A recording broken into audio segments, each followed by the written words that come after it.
When I was in the 5th grade, my teacher began gathering the whole class into a corner of the room around a chair.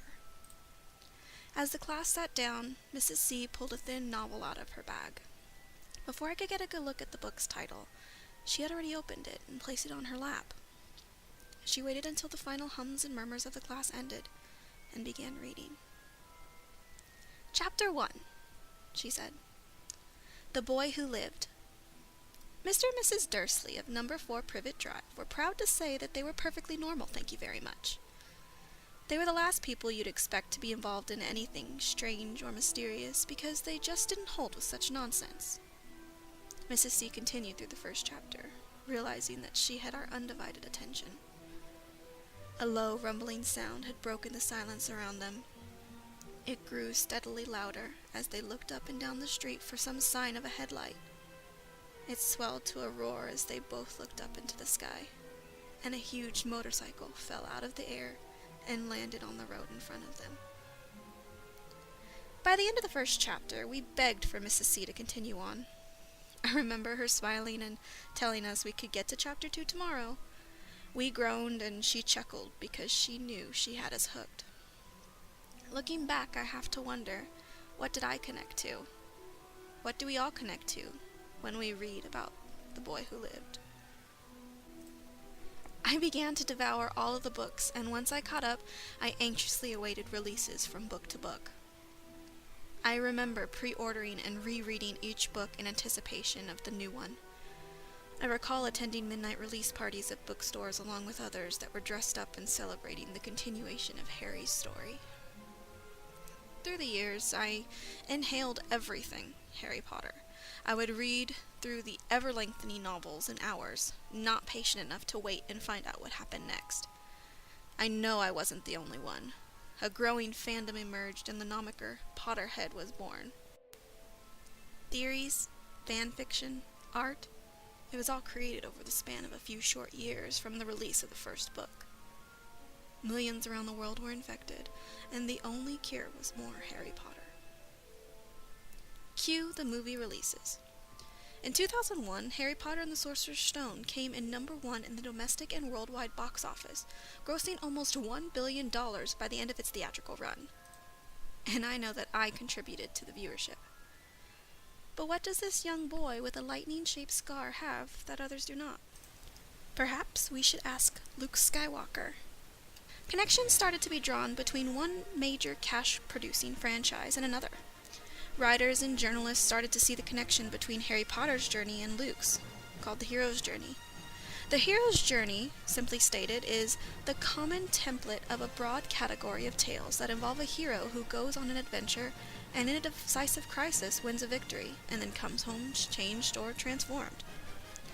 Both main characters started from humble beginnings, raised by extended family as an orphan, not knowing anything about their parentage. Soon after, both heroes are approached by an otherworldly being who guides their hero to realizing that they are all-powerful. Each hero is then introduced to their all-powerful weapon that helps them through their journey. Through the hero's education, he meets trustworthy friends to support him through his trials and training.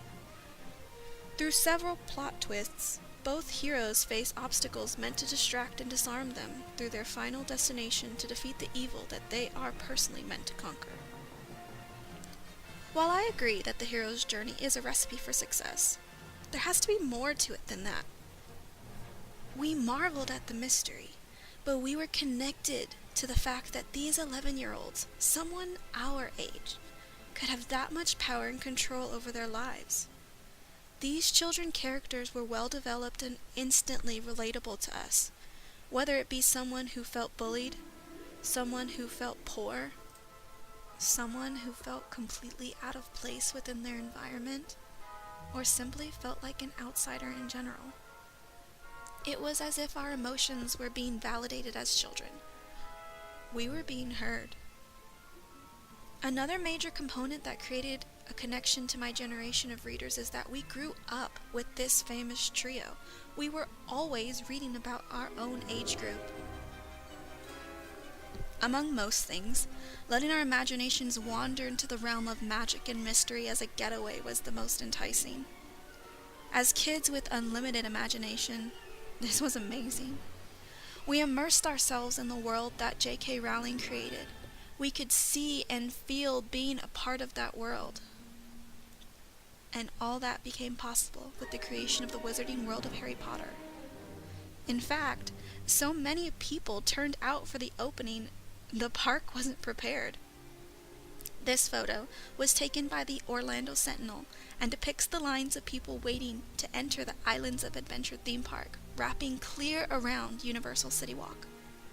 Only a fraction of people with tickets made it into the park that day, with droves flooding guest services for refunds due to the long waits. There were those that criticized Universal Studios, saying that there was no way that they could have been underprepared, opening the most highly anticipated amusement park in the world. And even after all that, the place is magical. It brings the charm and wonderment back to those of my generation's childhood. Standing on the cobblestone of Diagon Alley, drinking a butterbeer, even just simply hearing the music, one can't deny the magic being created. Later this summer in Dallas, waves of people will be coming from around the country, if not the world, to partake in a Harry Potter-based convention, LeakyCon. I have a younger cousin who has found the series to be as magical as I have, and I wanted to buy her tickets for her birthday. Well, I did my homework and found that there was nothing to rush about. Tickets would be there, waiting, and fine. So, when ticket release day came, I forgot. I kicked myself at about 8 p.m. that night, thinking that tickets would be fine, but they weren't. Reports started coming in that tickets sold out in record time, leaving many of us in the lurch and without birthday presents. In fact, they sold out so fast, the host decided to move venues in order to make up for the amount of people wanting to go. I wasn't going to make the same mistake again. I set an alarm and I waited, and at 12:58 p.m. I started refreshing the ticket page. I was able to snag passes, but I was in a timed checkout. I needed everyone's names, my credit card information, but I was prepared. I got the tickets I wanted, and I had my cousin's birthday present. I excitedly texted my aunt to let her know the good news, and by the time she returned my message back at 1:20 p.m., all of the 3-day passes and Saturday-only passes were gone. Again, in record time. The hosts of LeakyCon saw such a large amount of success, they're even holding the convention here in Dallas again next year. Growing up with the magic, being surrounded by those that can see it and want to be a part of it, is part of the connection that we make to Harry Potter series. Luckily, the world that J.K. Rowling created was infinite, and we are still getting wonderful stories revolving around our wizarding world. Continuing the tradition of magic and passing on the stories keeps them alive for more children to connect to, whether it be through the new Fantastic Beasts series or through Pottermore.com. And as our beloved headmaster once said, "You will find that I will only truly have left this school when none here are loyal to me."